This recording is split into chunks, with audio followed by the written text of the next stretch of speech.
The world might be getting ready to welcome the newest nation following an informal vote on independence for Catalonia, Spain's richest region.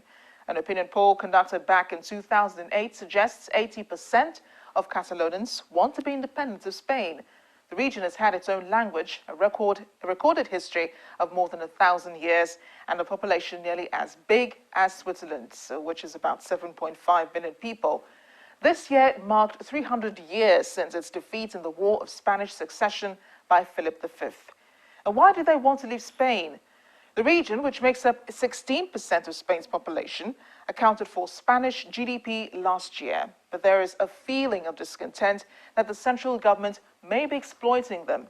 The feeling of injustice, especially when they were denied greater fiscal powers in 2012, has grown.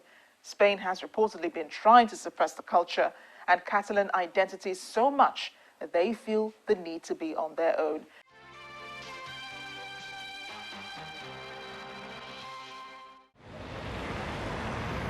Madrid woke with mixed feelings on after Catalonia held a consultation of citizens showing that as many as 80% of Catalans back voting on the issue of Catalonia status and about 50% were in favor of full independence.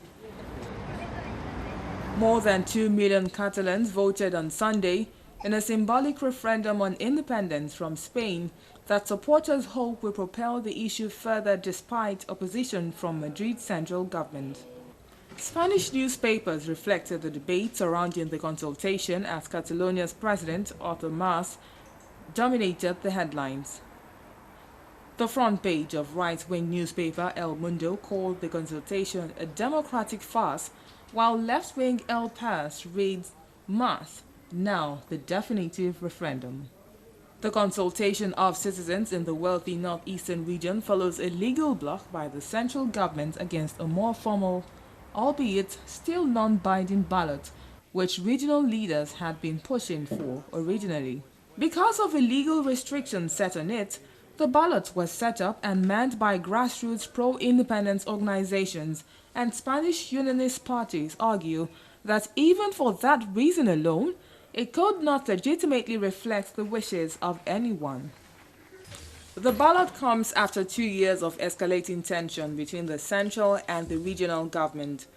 The government argues that Catalonia, which makes up about 16% of Spain's population, cannot decide something which affects Spain as a whole on constitutional grounds. Madrid resident Joan Cantera said Catalonians should have the right to decide its future. Well, I understand that everybody has the right to decide if they want to be part of something or not, but it is yet to be seen if it will be good for them. But others rejected the outcome of the vote. The intention to separate Catalonia from Spain is shameful, even if they don't feel like Spaniards. Opinions in central Barcelona were consistent, asking politicians to start a concrete dialogue to solve the Catalan crisis. I think all Catalans show dignity. In the 21st century, no bully from elsewhere is going to tell us not to vote. It's about dignity. I cried yesterday. I cried for my dad, who died 2 years ago and is missing what is going on in this country. Today, I feel proud of being a Catalan and being able to express my opinion. And what I ask them is, please, let us decide on what we want to do. We need to start a dialogue. Catalans feel the need to be heard. That feeling has not been considered by the Spanish government, and now we have shown to Spain and the rest of the world that we want to have a say.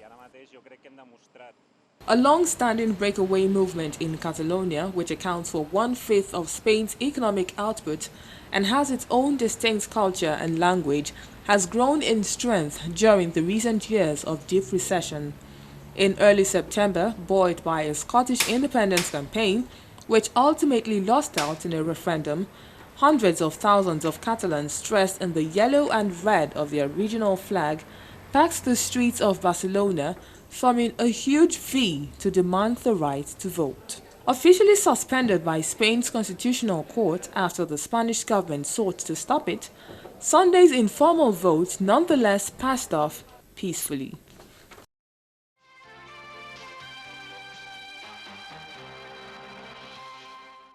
And the question now is, can they survive nationhood, and will they ever be granted independence?